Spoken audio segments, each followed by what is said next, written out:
안녕하십니까. 6월 25일 토요일 말씀 묵상 함께 시작하겠습니다. 오늘도 주님께서 하늘에 속한 신령한 복으로 우리 귀한 말씀으로 하루를 시작하시는 성도님들의 가정과 생업 가운데 충만히 채워주시기를 간절히 기도합니다. 오늘 6월 25일 참으로 우리 민족의 비극이 담긴 날이긴 합니다만은 그 가운데에서 우리에게 하나님께서 너무나도 큰 복을 주셔서 우리가 이 모든 것을 잘 극복하게 하시고 결국은 이렇게 좋은 나라를 만들게 해주셨다는 것을 기억하면서요, 주님의 은혜를 온전히 높이는 하루가 되었으면 좋겠습니다. 오늘 본문은 마태복음 13장 1절에서부터 17절까지 말씀입니다. 날마다 솟는 샘물에서는 16절까지로 되어 있는데요. 아무래도 내용상으로는 17절까지라고 보는 것이 옳기 때문에 17절까지 한꺼번에 다루는 것이 더 좋겠다 하는 생각이 듭니다. 물론 조금 더 나가서 23절까지 다 다루면은 오히려 깔끔하긴 하지만 그래도 17절까지 다루도록 하겠습니다. 그럼 함께 말씀을 보시고 이후에 계속해서 묵상을 이어나가도록 하겠습니다.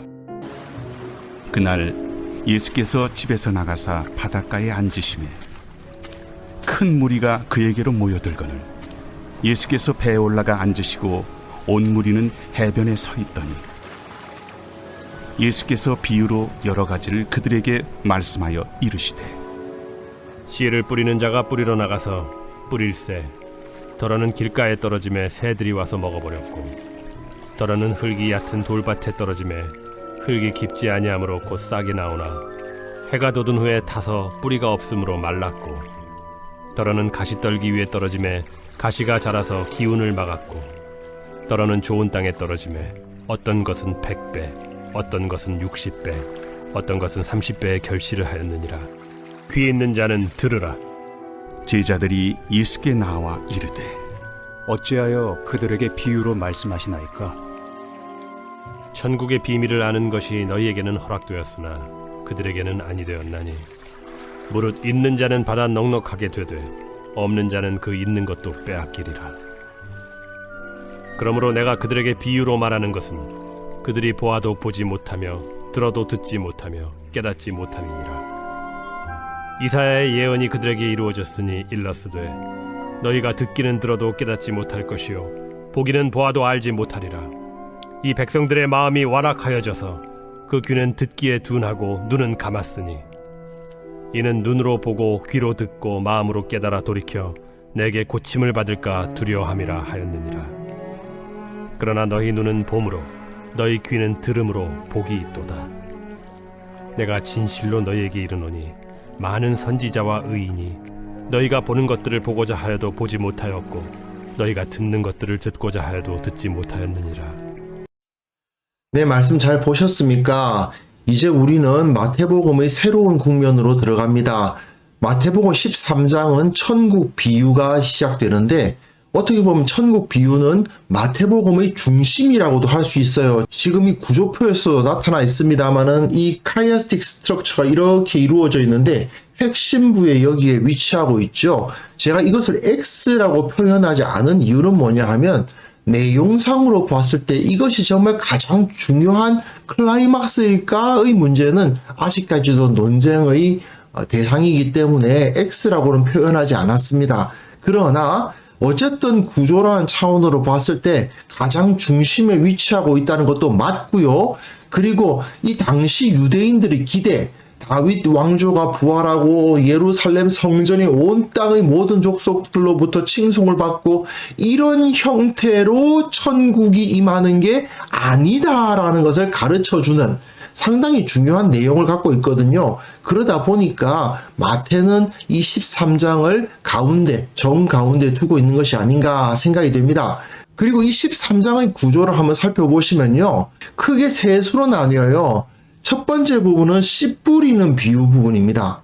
그리고 두 번째는 좋은 씨와 가라지 비유 부분이에요. 사실은 마태복음 13장에 여러 비유들이 존재하지만 큰 비유는 두 개입니다. 하나는 씨 뿌리는 비유, 하나는 좋은 씨와 가라지의 비유.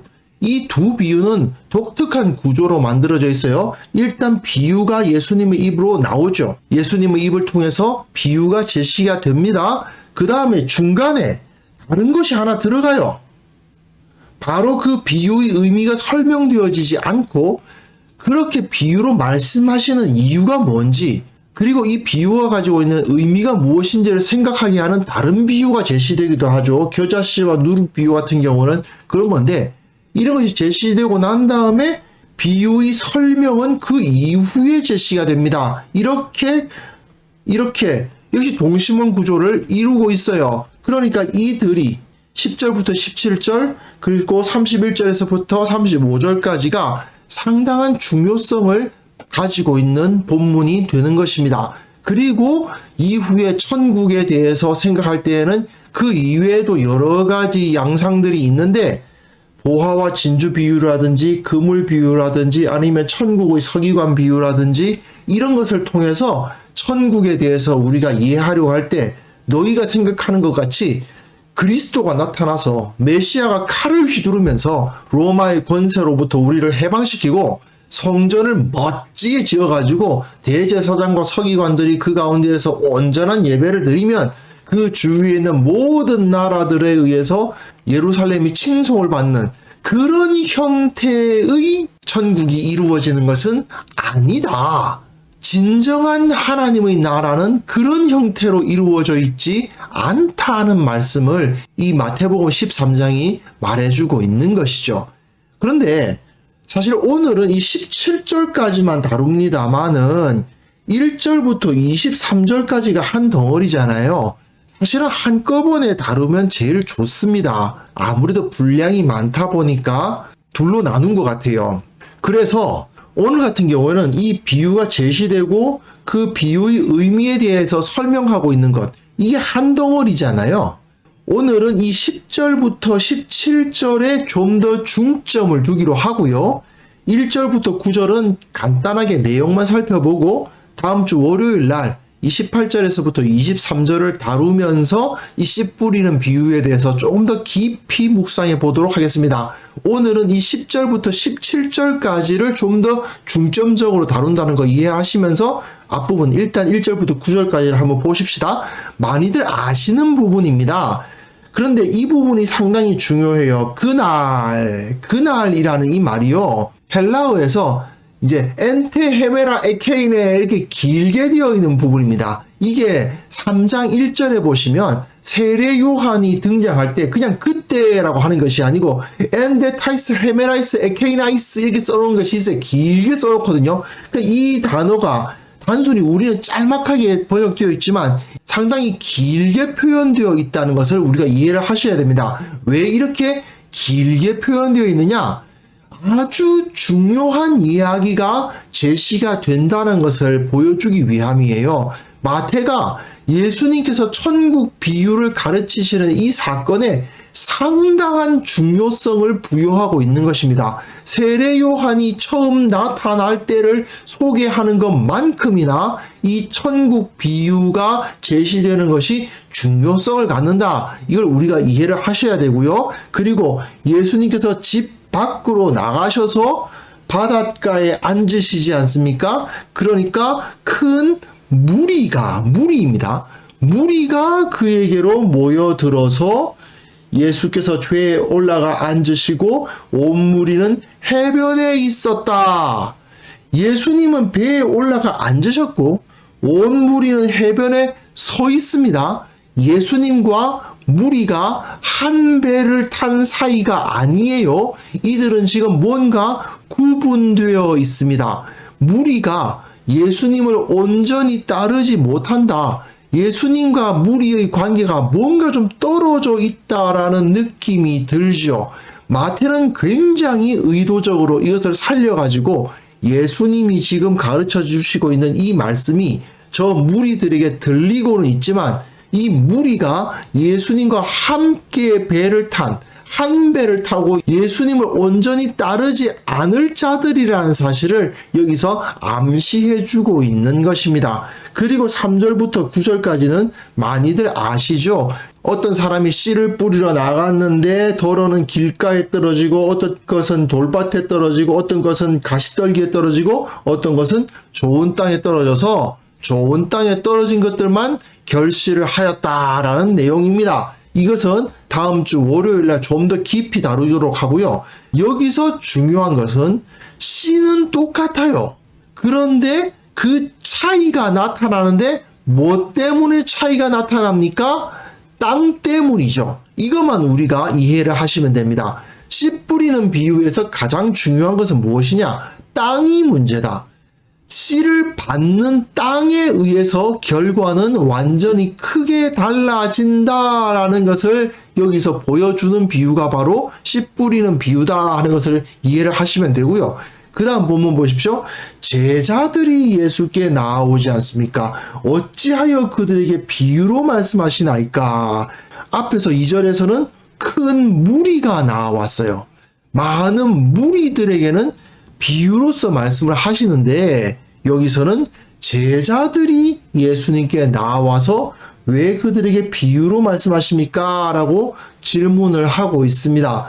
이제 예수님께서 왜 비유를 사용하셨는가에 대한 이유가 밝혀지고 있는 것이죠. 그런데 씨 뿌리는 비유의 핵심적 메시지가 예수님께서 비유로 말씀하시는 이유예요. 좀 헷갈리시죠? 씨 뿌리는 비유가 뭘 말해 주려고 하고 있느냐? 예수님께서 저들에게 비유로 말씀하시게 된 이유가 무엇인지를 알게 하는 게 바로 씨 뿌리는 비유입니다. 2절에서 무리가 예수님의 말씀을 듣고 있지 않았습니까? 그런데 예수님은 그들에게 비유를 제시하십니다. 비유란 것은요, 원래 어떤 것입니까? 원래는 모호한 것을 명확하게 설명하기 위해서 사용하는 게 비유 아닙니까? 이해하기 어려운 것을 이해하기 쉽게 만드는 것이 비유입니다.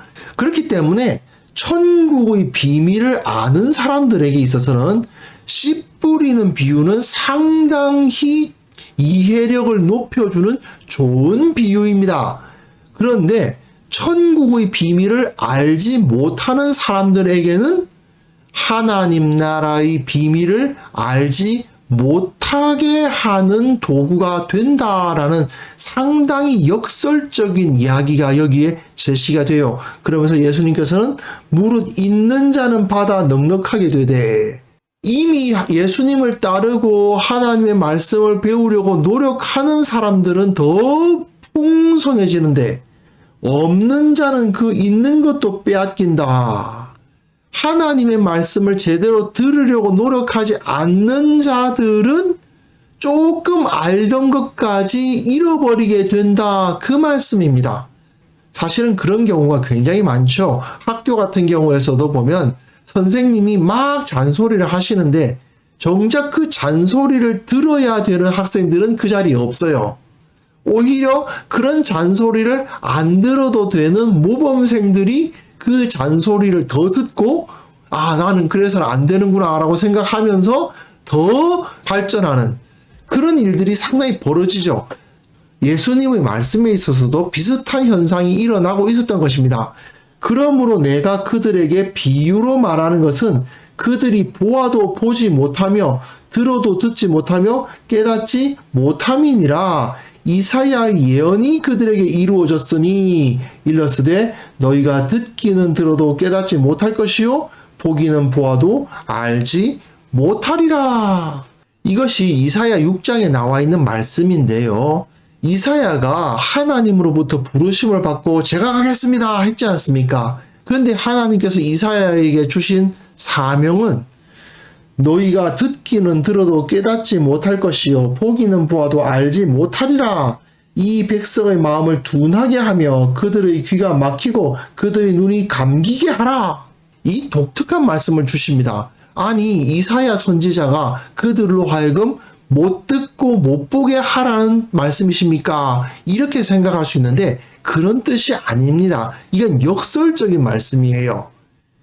마음이 완악한 자들은 하나님의 말씀을 들으려고 하지 아니하는 악한 자들은 진리를 아무리 가르쳐줘도 이들은 더 마음을 닫는다는 뜻입니다.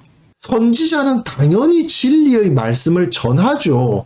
그런데 죄인들은 진리의 말씀을 아무리 가르쳐줘도 그것을 깨닫지 못합니다. 어리석은 자들, 죄인들은 진리를 전하면 전할수록 귀를 닫습니다.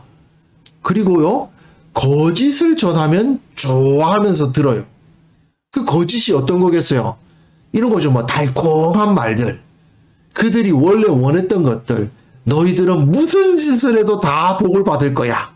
하나님은 너희를 무조건 사랑하셔. 너희들이 죄를 지어도 사랑하시고 나쁜 짓을 해도 사랑하시고 하나님을 섬기지 않아도 하나님은 너희를 사랑하셔. 뭐 이런 이야기를 좋아한다 이거예요.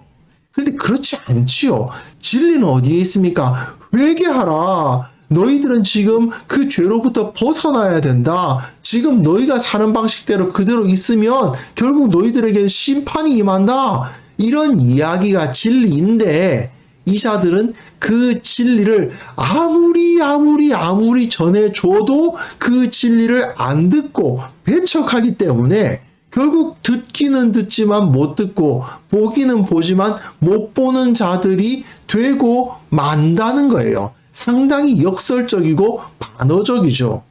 자, 예수님께서 사역하실 때의 유대인들의 상황도 마찬가지라는 것입니다.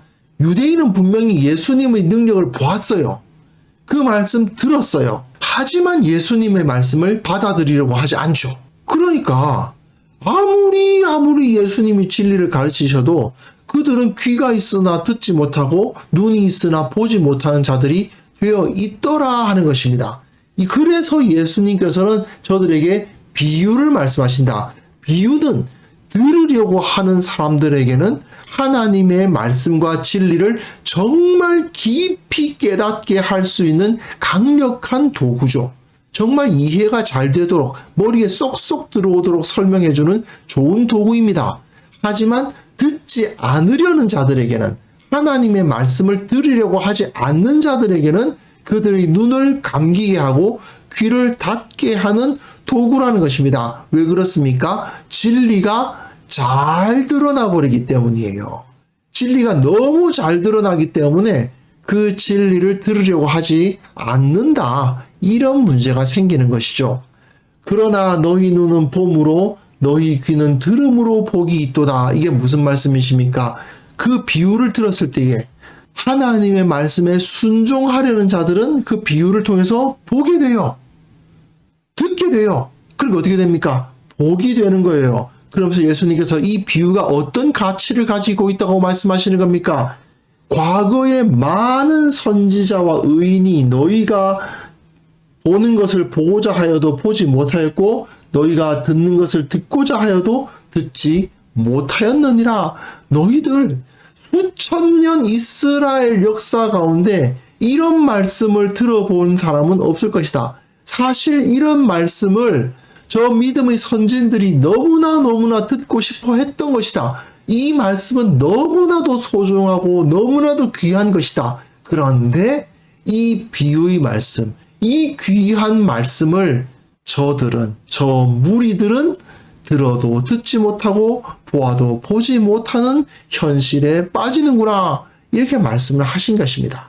자, 예수님께서는 천국의 진리를 무리들에게 알리지 않으신 건 아닙니다. 비유 이야기를 보면서 절대로 오해하시면 안 돼요. 오히려 예수님은 저들에게 천국의 비밀을 완벽하게 너무나도 잘 선포해 주신 겁니다. 실체를 보여주셨던 겁니다. 천국의 비밀을 이해하기 너무나도 좋은 비유까지 사용하셔서 저들을 가르치신 겁니다. 그러나 무리들은 회개하지 않고 이해하려 하지도 않았죠.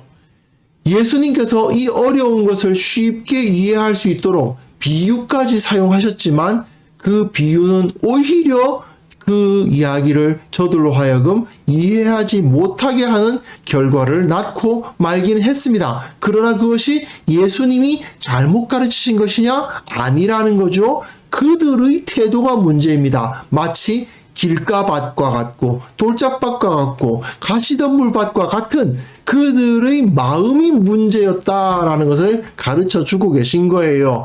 그럼 그 무리들한테는 비유를 사용하지 않고 어려운 말씀으로 설명해 주셨으면 저들이 이해했을까? 더 못했겠죠. 그러면 그 사람들은 이해할 수 있는 방법이 있습니까? 없습니까? 예, 없어요. 사실상 무리들, 그러니까 말씀에 순종하려 하지도 않고 그저 자기 이익만 추구하고 천국을 통해서 뭔가 혜택을 얻을까 하는 것만 생각하는 자들은 진리를 깨달을 방법이 근본적으로는 없는 것입니다. 자, 결국 사람은 자기가 듣고 싶어 하는 말만 듣잖아요. 아무리 논리적으로, 아무리 여러 가지 근거를 들어가면서 진리를 설명해도 들으려고 하지 않는 사람들은 깨달을 수가 없습니다. 그러니까 하나님 나라의 진정한 복락을 누릴 수가 없어요. 그저 복 받는다 소리만 하면 아멘 아멘 할 줄이나 알지, 그 가운데서 진리가 어디에 있는지에 대해서는 관심이 없는 자들, 그 사람들은 오히려 진리로부터 멀어질 수밖에 없습니다.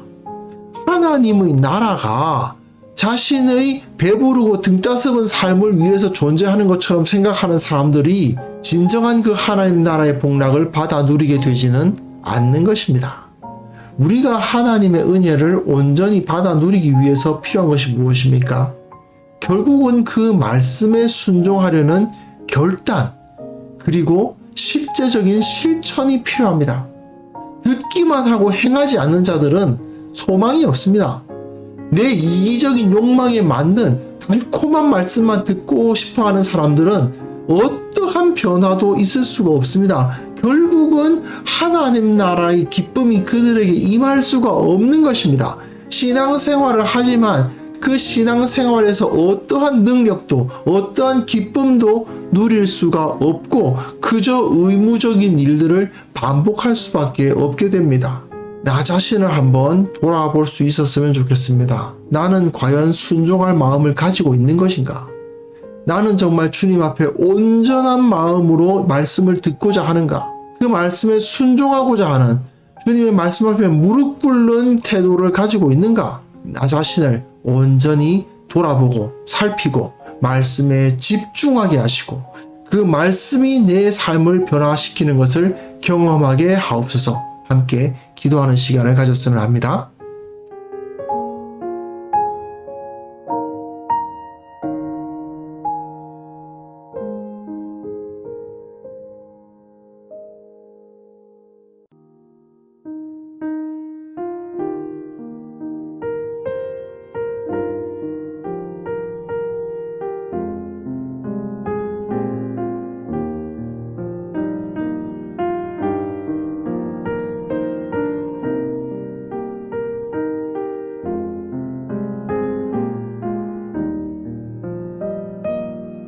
거룩하신 하나님 아버지, 말씀을 들으나 실천하지 않는 그저 내 귀에 달콤한 말만 들으려고 하는 그런 무리의 모습이 내게 나타나지 않도록 주님께서 붙잡아 주시고 경책하여 주시고 바로잡아 주시기를 원하고 바랍니다.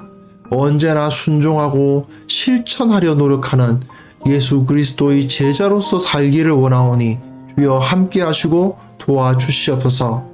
주님, 특별히 우리가 말씀에 진지하고 집중할 수 있도록 도와주시기를 원합니다.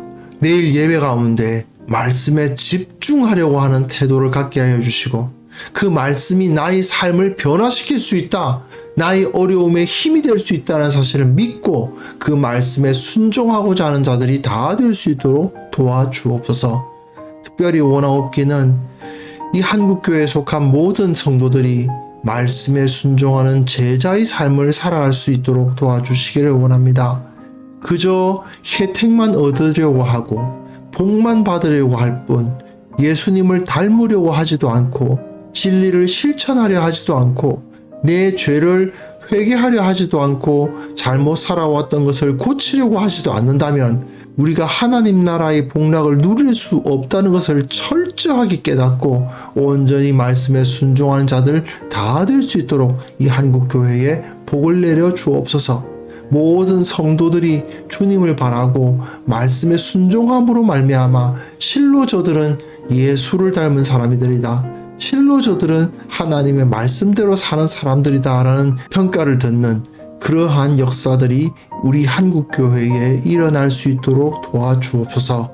아버지, 오늘 하루 주님 앞에 승리할 수 있도록 도와주시고 내게 주어진 말씀이 무엇이든지 간에 주님께서 내게 어떠한 도전을 주시든지 간에 순종하고 기뻐하고 감사하는 하루가 될 수 있도록 도와주시고, 내일 예배 가운데 주의 성령의 임재가 나타나고 그 말씀 가운데 능력이 나타나고 이것을 통해서 모두가 변화되고 위로받고 힘을 얻는 그러한 예배가 될 수 있도록 주님께서 복의 복을 더하여 주시기를 원합니다. 오늘 하루도 주님께서 우리와 함께 하여 주심을 인하여 감사드리옵고 예수님의 이름으로 기도합니다.